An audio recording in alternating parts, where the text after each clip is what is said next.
കർത്താവിൻ്റെ വലിയ നാമത്തിന് മഹത്വം വരുമാറാകട്ടെ.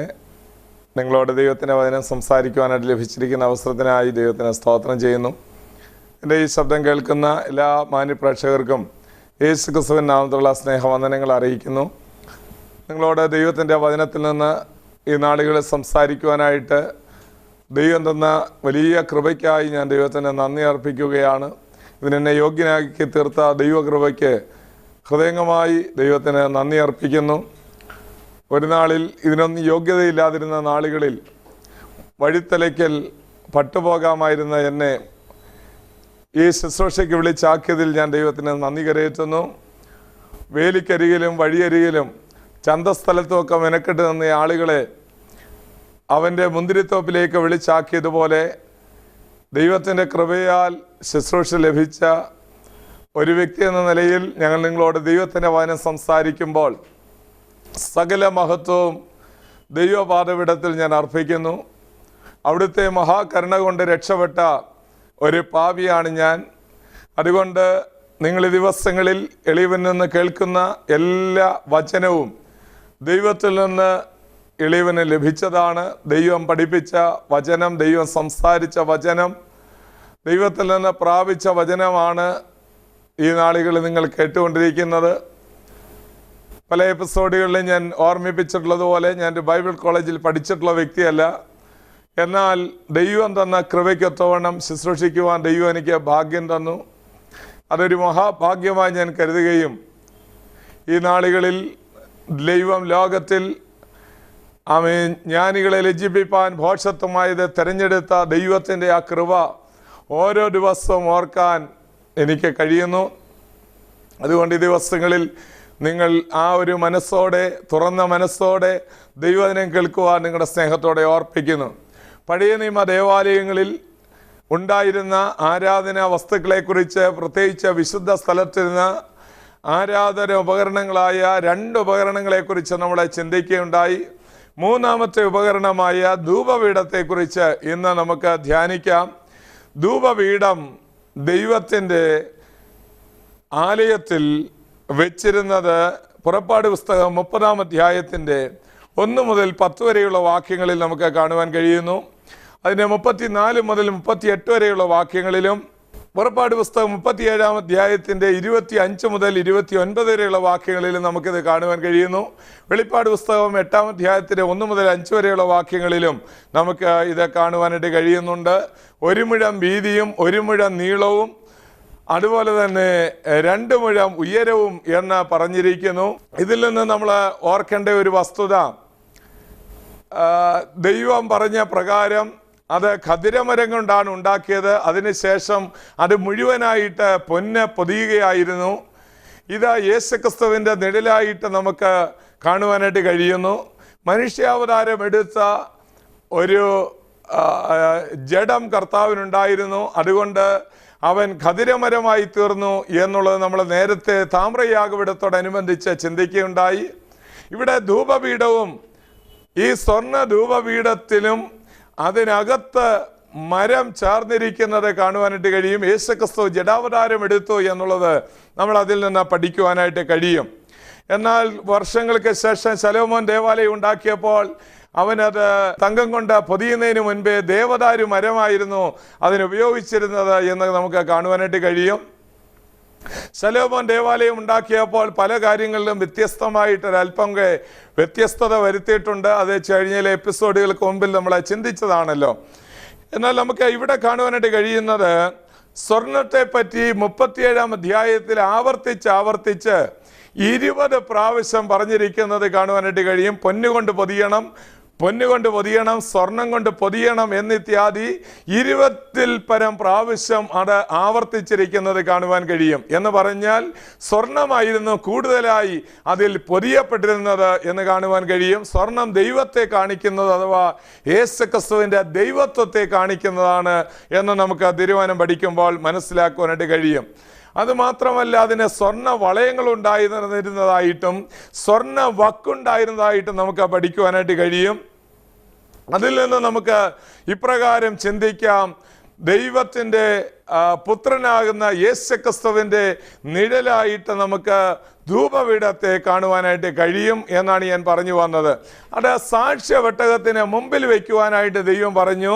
30-ാം അധ്യായത്തിൻ്റെ പുറപ്പാട് പുസ്തകം 30-ാം അധ്യായത്തിൻ്റെ 6-ാം വാക്യത്തിലും 40-ാം അധ്യായത്തിൻ്റെ 5-ാം വാക്യത്തിലും നമുക്കിങ്ങനെ 2 വാക്യങ്ങളിലും എബ്രായ ലേഖനം 9-ാം അധ്യായത്തിൻ്റെ 4-ാം വാക്യത്തിലും സാക്ഷ്യപെട്ടകത്തിൻ്റെ തൊട്ട് മുൻപിലായിട്ടായിരുന്നു ദൈവം ധൂപപീഠം ക്രമീകരിക്കുവാനായിട്ട് പറഞ്ഞിരുന്നത്. നമുക്ക് ദൈവവചനത്തിൽ കാണാൻ കഴിയുന്നുണ്ട്. സ്വർഗത്തിലൊരു ധൂപപീഠം കാണുവാനായിട്ട് കഴിയുന്നുണ്ട്.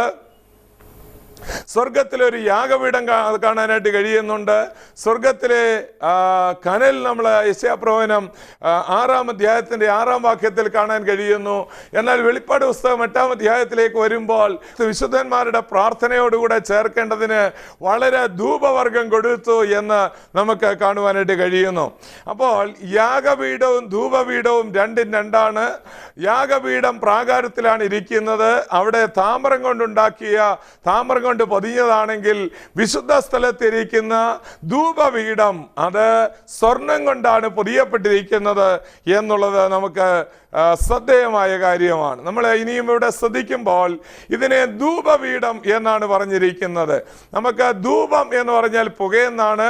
ആ സൗരഭ്യവാസന മുഴുവനായി പൊങ്ങുമ്പോൾ പുകയെ സംബന്ധിച്ചിടത്തോളം സ്വാഭാവികമായിട്ടും നിങ്ങൾ ശ്രദ്ധിച്ചാൽ അറിയാം, എവിടെന്നെങ്കിലും പുക വന്നാൽ അത് നേരെ മുകളിലേക്കാണ് യാത്ര ചെയ്യുന്നത്.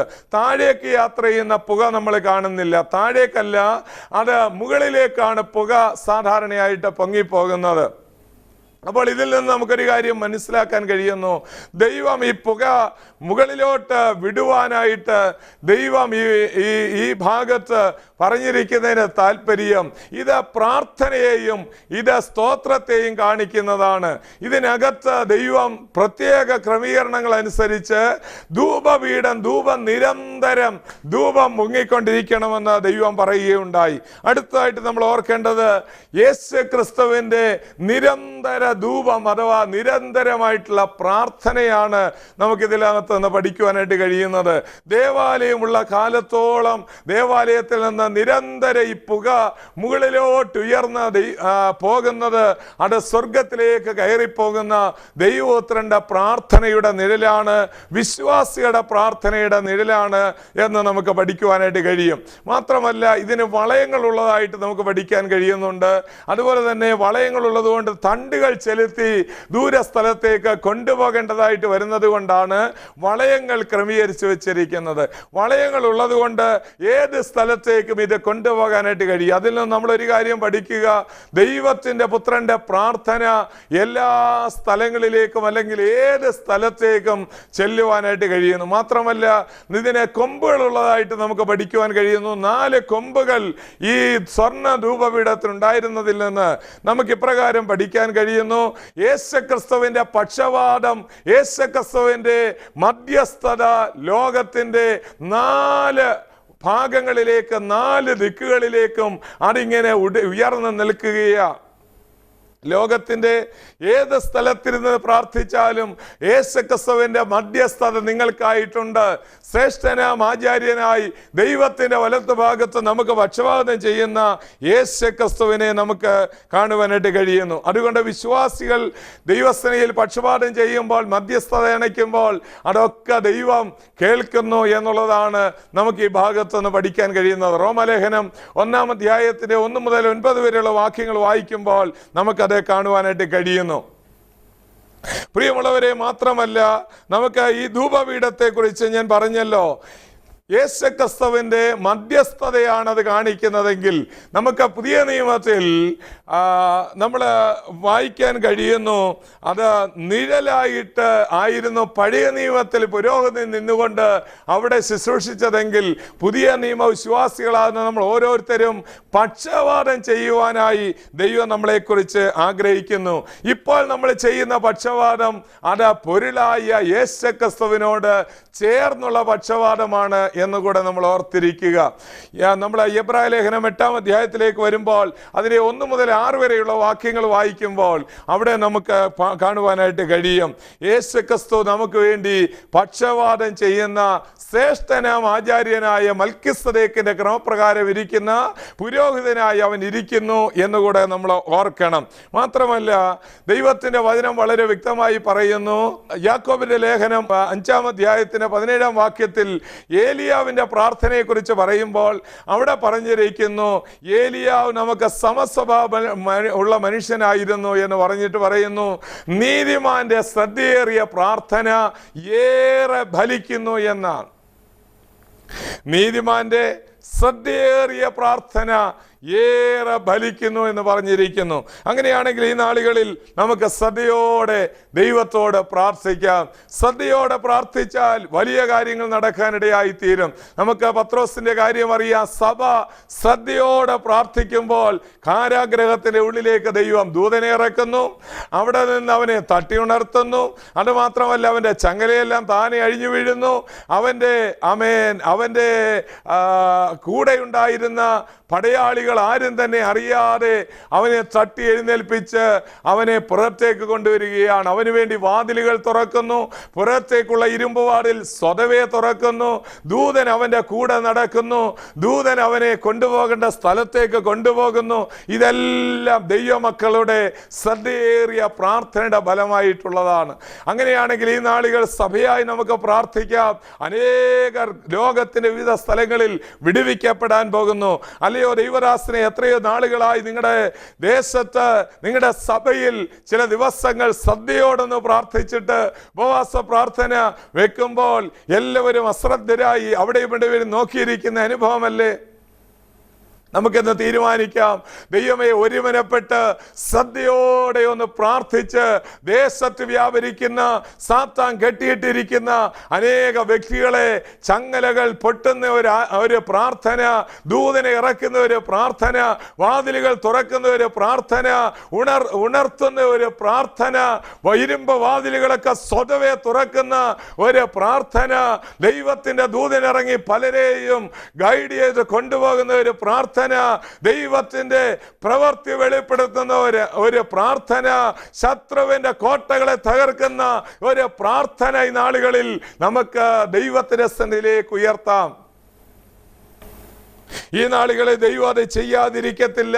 ദൈവത്തിന്റെ വചനം പറയുന്നു, നാം പ്രാർത്ഥിക്കാതിരുന്നാൽ പാപം ചെയ്യുന്നു എന്ന് ശമൂവേൽ പറയുകയാണ്. ഞാൻ ദൈവത്തോട് പാപം ചെയ്യുകയാണ്. 1 ശമൂവേൽ 12-ാം അധ്യായത്തിന്റെ 23-ാം വാക്യം വായിക്കുമ്പോൾ നമുക്കത് കാണുവാനായിട്ട് കഴിയുന്നു. നമ്മൾ വേദപുസ്തകത്തിൽ ഒറ്റ വ്യക്തികളെ കുറിച്ച് മാത്രമേ നമ്മൾ എപ്പോഴും പ്രാർത്ഥിച്ചുകൊണ്ടിരുന്നു എന്ന് പറഞ്ഞിട്ടുള്ളൂ. എപ്പോഴും പ്രാർത്ഥിച്ചുകൊണ്ടിരുന്നു. അതാരാണ്? കൊർനെല്യോസ് എന്ന് പറയുന്ന മനുഷ്യനാണ്. അദ്ദേഹം ഒരു അന്യജാതിക്കാരനായിരുന്നു. അദ്ദേഹം ഒരു പുറംജാതിക്കാരനായിരിക്കുമ്പോൾ വളരെ ധർമ്മം കൊടുക്കുകയും എപ്പോഴും ദൈവത്തോട് പ്രാർത്ഥിക്കുകയും ചെയ്തു പോന്നു. അദ്ദേഹത്തിന് വേണ്ട വിധത്തിൽ കാര്യങ്ങളൊന്നും അറിയത്തില്ലായിരുന്നു. എന്നാൽ ദൈവത്തിൻ്റെ വലിയ പരിപാടി അനുസരിച്ച് അദ്ദേഹത്തെയും പുറംജാതിക്കാരനായ അവനെയും രക്ഷകരുടെ പെട്ടകത്തിലേക്ക് ദൈവം കയറ്റുന്നുണ്ട്. അപ്പോൾ നമ്മൾ നിരന്തരമായി ദൈവത്തിൻ്റെ സന്നിധിയിൽ പ്രാർത്ഥിക്കുവാൻ യേശുക്രിസ്തുവിൻ്റെ മധ്യസ്ഥത നമുക്കിവിടെ നിന്ന് പഠിക്കുവാനായിട്ട് കഴിയും എന്നാണ് ഞാൻ പറഞ്ഞു വന്നത്. നോട്ട് കുറിക്കുന്നവർക്ക് വേണ്ടി ചില വാക്യങ്ങൾ കൂടെ ഞാൻ പറയട്ടെ. എഫേസ്യ ലേഖനം 6-ാം അധ്യായത്തിന്റെ 18-ാം വാക്യം, എബ്രായ ലേഖനം 6-ന്റെ 20-ാം വാക്യം, എബ്രായ ലേഖനം 7-ാം അധ്യായത്തിന്റെ 25-ാം വാക്യം, റോമാലേഖനം 8-ാം അധ്യായത്തിന്റെ 34-ാം വാക്യം, റോമാലേഖനം 8-ാം അധ്യായത്തിന്റെ 3-4 വാക്യങ്ങൾ, വെളിപ്പാട് പുസ്തകം 5-ാം അധ്യായത്തിന്റെ 8-ാം വാക്യം, 141-ാം സങ്കീർത്തനം അതിന്റെ 2-ാം വാക്യം. ഇങ്ങനെയുള്ള വാക്യങ്ങൾ നമ്മൾ പരിശോധിക്കുമ്പോൾ യേശുക്രിസ്തുവിന്റെ മധ്യസ്ഥതയാൽ നമുക്ക് ദൈവസന്നിധിയിൽ പ്രാർത്ഥിക്കുവാനായിട്ട് കഴിയും. ദൈവവചനം വളരെ വ്യക്തമായി നമ്മെ പഠിപ്പിക്കുന്ന ഒരു കാര്യമാണ്. മനുഷ്യർക്കും ദൈവത്തിനിടയിൽ ഒരേ ഒരു മധ്യസ്ഥൻ മാത്രമേ ഉള്ളൂ, അത് യേശുക്രിസ്തുവാണ്. അതെന്തുകൊണ്ടാണ്? വേറെ ആരും മധ്യസ്ഥത വേണ്ട എന്ന് പറയാൻ കാരണം എന്താണ്? യേശുക്രിസ്തു ദൈവമാണ്, അതേ സമയത്ത് പൂർണ്ണ മനുഷ്യനായിട്ട് മാറി. മനുഷ്യർക്കാർക്കും ദൈവത്തോട് പക്ഷപാതം ചെയ്യുവാൻ മധ്യസ്ഥനായി പക്ഷപാതമല്ല, മധ്യസ്ഥത ചെയ്യുവാനായിട്ട് അവകാശമില്ല. എന്താണ് കാരണം?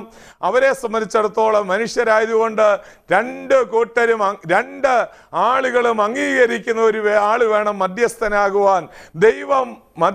ദൈവമായിരിക്കുന്നത് കൊണ്ട് മനുഷ്യരെ ആരെയെങ്കിലും മധ്യസ്ഥരായിട്ട് അങ്ങോട്ട് വിളിച്ചോണ്ട് ചെന്നാൽ ദൈവം പറയും, അവൻ എൻ്റെ സൃഷ്ടിയാണ്, അവൻ എന്നോട് മധ്യസ്ഥതയ്ക്കായിട്ട് വരാൻ അവൻ പറയുന്നത് കേൾക്കത്തക്കവണ്ണം ഞാൻ ആരാണ്?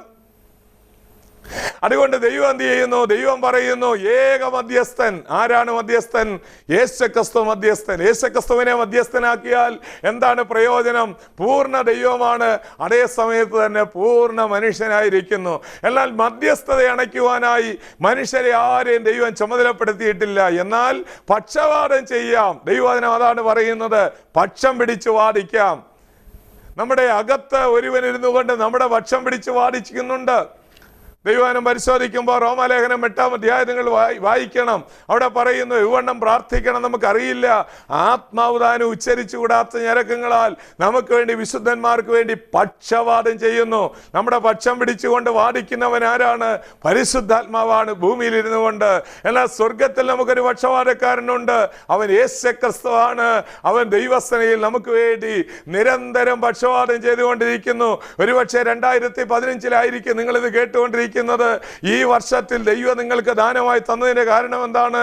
പുതിയ വർഷം ദൈവം ദാനമായി തന്നതിന്റെ കാരണം ഒരു വർഷം കൂടെ നിൽക്കട്ടെ എന്ന് തോട്ടക്കാരൻ പിതാവിനോട് അപേക്ഷിച്ചിരിക്കുന്നു. മേലാൽ കായ്ച്ചില്ലെങ്കിൽ വെട്ടിക്കളയാം എന്ന് പറഞ്ഞിരിക്കുന്നു. അടുത്തതായിട്ട് നമ്മൾ ധൂപപീഠത്തെ കുറിച്ച് ചിന്തിക്കുമ്പോൾ ആറാമതായിട്ട് നമുക്ക് പഠിക്കാൻ കഴിയുന്ന വസ്തുത നമുക്ക് ഇവിടെ കാണുവാൻ കഴിയുന്നു. ഇത് രാവിലെയും വൈകിട്ടും നിരന്തരം ധൂപം കത്തിക്കണമെന്ന് ദൈവം പറഞ്ഞു.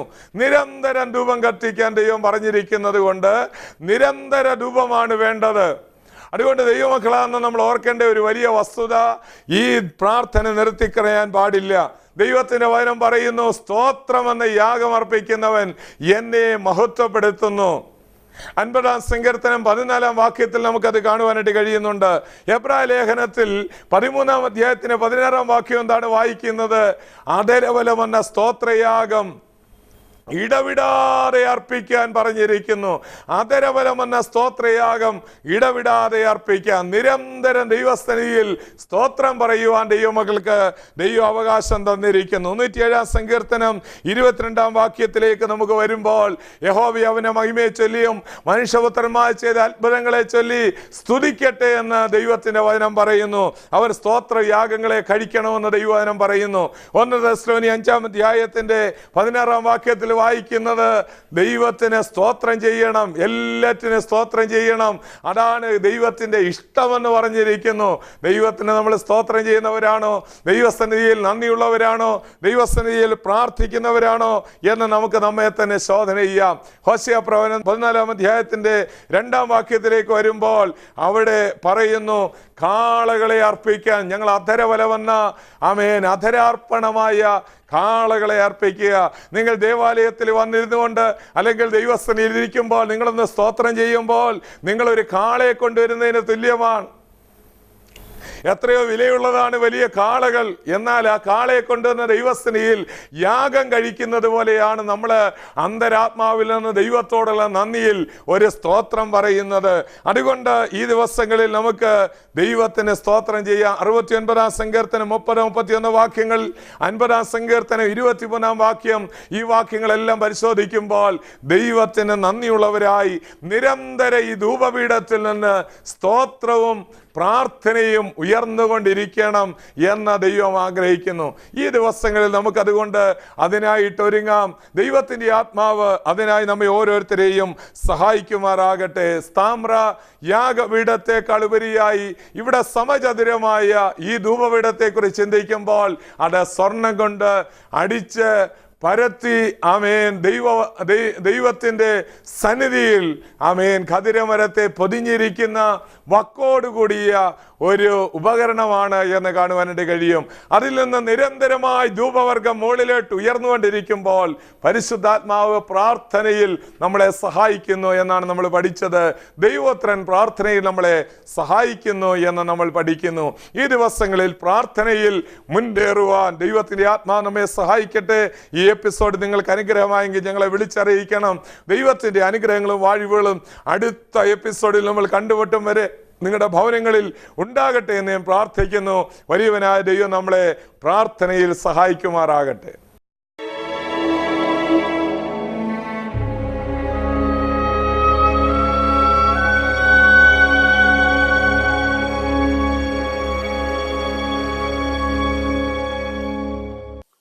ഇന്നത്തെ സന്ദേശവും നിങ്ങളുടെ ജീവിതത്തിൽ ഒരു വിടുതലിനായി ഉള്ള ഒരു സന്ദേശമായിരുന്നു എന്ന് ഞങ്ങൾ വിശ്വസിക്കുകയാണ്. അനേകം പേർക്ക് പ്രാർത്ഥിക്കണം എന്ന് ആഗ്രഹമുണ്ട്. ചില യാമങ്ങളുടെ സമയങ്ങൾ വെച്ച് എഴുന്നേറ്റിരുന്ന് പ്രാർത്ഥിക്കുവാൻ പലർക്കും താല്പര്യമുണ്ട്. ചില വിഷയങ്ങൾക്ക് വേണ്ടി നിരന്തരം പോരാടുവാൻ നമ്മൾക്ക് ആഗ്രഹമുണ്ട്. എനിക്ക് ആരോടും സുവിശേഷം പറയുവാനായി കഴിയുന്നില്ല, എനിക്ക് ഒന്നും പ്രത്യേകിച്ച് ചെയ്യുവാനായി കഴിയുന്നില്ല, എനിക്ക് പ്രാർത്ഥനയുടെ ഒരു ആത്മാവ് എനിക്ക് തരയണം എന്ന്, ഒരു സ്പിരിറ്റ് ഓഫ് ഇൻ്റർസെഷൻ എനിക്ക് വേണം എന്ന് ആഗ്രഹിക്കുന്നവർ ഞങ്ങളെ കേൾക്കുന്നുവെങ്കിൽ നമുക്ക് ഒരുമിച്ച് അതിനുവേണ്ടി പ്രാർത്ഥിക്കാം. മണിക്കൂറുകൾ മുഴങ്കാലിൽ ഇരിക്കുവാൻ ദൈവം നമ്മളെ സഹായിക്കും. മുഴങ്കാലുകൾക്കിടയിൽ തലയിട്ടിരുന്നാൽ ഒരുപക്ഷെ ചിലപ്പോൾ കൈപ്പത്തി പോലെ ചില മേഘം പൊങ്ങുന്നതിന് മുമ്പ് നമ്മുടെ അകത്ത്, നമ്മുടെ ആത്മാവിൽ ചില മുഴക്കങ്ങൾ നമ്മൾ കേൾക്കുവാനായിട്ട് ഇടയാകും. മുഴക്കം നമ്മൾ കേട്ടാൽ വീണ്ടും തുടർന്ന് പ്രാർത്ഥിക്കുവാൻ ദൈവം നമ്മളെ സഹായിക്കും. അതുകൊണ്ട് ഈ ദിവസങ്ങളിൽ ചിലതിനെയൊക്കെ നിന്നുപോയ ചിലതിനെ മടക്കിക്കൊണ്ടുവരുന്ന ഒരു പ്രാർത്ഥനക്കാരിയായി, തടഞ്ഞു വെച്ചിരിക്കുന്ന ചിലതിനെ ഒരു വെള്ളച്ചാട്ടം പുറത്തേക്ക് വരുന്നത് പോലെ, ചിലതിൻ്റെ ഹല്ലേലൂയ അടച്ചു വെച്ചിരിക്കുന്ന ചില കൈകളെ തട്ടിമാറ്റുന്ന, ചില ബന്ധനങ്ങളെ അറുത്ത് കളയുന്ന, ചില തടസ്സങ്ങളെ ഇല്ലായ്മ ചെയ്യുന്ന ഒരു പ്രാർത്ഥനാ ജീവിതത്തിന്റെ ഉടമസ്ഥയായി മാറുവാൻ ദൈവം നിങ്ങളെക്കുറിച്ച് ആഗ്രഹിക്കുന്നു. അതിനായുള്ള ഒരു കൃപ നിങ്ങളുടെ മേൽ ഇറങ്ങി വരുവാനായി നമുക്ക് ഒരുമിച്ച് പ്രാർത്ഥിക്കാം. പ്രാർത്ഥനയുടെ ആഴത്തിലേക്ക് പോകുവാൻ ദൈവം ഈ ദിവസങ്ങളിൽ നിങ്ങളെ സഹായിക്കും. നമുക്ക് ഒരുമിച്ച് ദൈവസന്നിധിയിൽ അതിനായി പ്രാർത്ഥിക്കാം. പരിശുദ്ധനായ ദൈവമേ, സ്വർഗീയ പരമപിതാവേ, പ്രാർത്ഥനയുടെ ഒരു ആത്മാവ് ഞങ്ങൾക്ക് ലഭിക്കുവാനിടയിൽ ഞങ്ങൾ പ്രാർത്ഥിക്കുന്നു. കഴിഞ്ഞ കാലങ്ങളിൽ പ്രാർത്ഥിച്ച മടുത്ത ആളുകൾ, ഇപ്പോൾ ക്ഷീണിച്ചിരിക്കുന്ന ആളുകൾ, പ്രാർത്ഥിക്കണ്ട എന്ന് വിചാരിച്ചുകൊണ്ടിരിക്കുന്ന വ്യക്തികൾ ഞങ്ങളെ കേട്ടുകൊണ്ടിരിക്കുന്നു, കണ്ടുകൊണ്ടിരിക്കുന്നു. അങ്ങയുടെ ആത്മാവുടെ പ്രാർത്ഥനയുടെ ആത്മാവിനാൽ ഇന്ന് അവരെ നിറയ്ക്കുവാനിടയിൽ ഞങ്ങൾ പ്രാർത്ഥിക്കുന്നു. ആമേൻ. എവ്വണ്ണം പ്രാർത്ഥിക്കണം ഞങ്ങൾക്ക് അറിവില്ല, എന്നാൽ ആത്മാവ് ഉച്ചരിച്ചുകൂടാത്ത ഞരക്കങ്ങളാൽ ഞങ്ങൾക്ക് വേണ്ടി പക്ഷപാതം ചെയ്യുന്ന ആത്മാവ് ഇപ്പോൾ തന്നെ അവരുടെ ഉള്ളിൽ ഇരുന്നു കൊണ്ട് പക്ഷപാതം ചെയ്യുന്നതിനായി സ്തോത്രം. സ്വർഗത്തിൽ ഞങ്ങൾക്കൊരു പക്ഷപാതക്കാരനായി, ശ്രേഷ്ഠനാം ആചാര്യനായി നീ അവിടെ നിന്നുള്ളതിനായി സ്തോത്രം. എല്ലാറ്റിലും കർത്താവെ, പ്രാർത്ഥനയാലും അപേക്ഷയാലും ആമേൻ ഞങ്ങളുടെ ആവശ്യങ്ങൾ സ്തോത്രത്തോടെ ദൈവത്തോട് അറിയിക്കുവാനായി കൃപ നൽകണമെന്ന് പ്രാർത്ഥിക്കുന്നു. സ്വർഗമേ, നിന്റെ വലിയ പ്രവൃത്തി കാണുവാൻ, അറിയുവാൻ ഈ ദിവസങ്ങൾ ഞങ്ങളെ ഓരോരുത്തരെയും ഒരുക്കുന്നുള്ളതിനായി സ്തോത്രം. കർത്താവേ, ഹല്ലേലൂയ. പ്രാർത്ഥന വീരകളെ നീ എഴുന്നേൽപ്പിക്കുമാറാകണം, പ്രാർത്ഥന വീരന്മാരെ നീ എഴുന്നേൽപ്പിക്കുമാറാകണം. മുട്ടിന്മേൽ നിന്ന് പോരാടുന്ന ആത്മാവിലുള്ള പോരാളികളെ ഈ നാളുകളിൽ നീ എഴുന്നേൽപ്പിക്കുന്നുള്ളതിനായി സ്തോത്രം. കർത്താവേ, ആത്മമണ്ഡലത്തിൽ യുദ്ധം ചെയ്ത് അവൻ ചില രാജ്യങ്ങളെ പിടിച്ചടക്കുന്ന അഭിഷേകം ഈ നാളുകളിൽ, ഈ തലമുറയിൽ ഉണ്ടാകുവാനിടയിൽ ഞങ്ങൾ പ്രാർത്ഥിക്കുന്നു. സ്വർഗജയം നൽകുന്നതിനായി സ്തോത്രം. യേശു ക്രിസ്തു മുഖാന്തരം വെളിയവർ ചോദിക്കുന്ന കൃപ നീ കേൾക്കണമേ. ആമേൻ. പ്രാർത്ഥനയിൽ പോരാടി ശത്രു കവർന്നു കൊണ്ടുപോയ ചിലതിനെ, മുഴുവൻ എണ്ണത്തിനെയും ഒരു കൊച്ചു മൃഗത്തെ പോലും ശേഷിപ്പിക്കാതെ സിക്ലാഗിലേക്ക് സകലതിനെയും ഹല്ലേലൂയ ദാവീദ് മടക്കി കൊണ്ടുവന്നതുപോലെ ഹല്ലേലൂയ ഈ ദിവസങ്ങളിൽ ഹല്ലേലൂയ നമ്മുടെ കുടുംബത്തിൽ നിന്ന്, നമ്മുടെ വീട്ടിൽ നിന്ന്, നമ്മുടെ സഭയിൽ നിന്ന്, നമ്മുടെ ദേശത്തിൽ നിന്ന് മോഷണം പോയ ചിലതിനെ, പിശാച് കൊണ്ടുപോയ ചിലതിനെ പിടിച്ച് മടക്കി കൊണ്ടുവരുവാൻ ഹല്ലേലൂയ ഹല്ലേലൂയ പ്രാർത്ഥന പോരാളിയായി, ഹല്ലേലൂയ ദേശത്തിന്റെ കാവൽക്കാരനായി ഹല്ലേലൂയ ദൈവം നിങ്ങളെ നിയോഗിക്കുന്നു. ആ നിയോഗം നിങ്ങൾക്ക് ഏറ്റെടുക്കാം. സ്വർഗം നിങ്ങളെ സഹായിക്കും. ജീസസ്.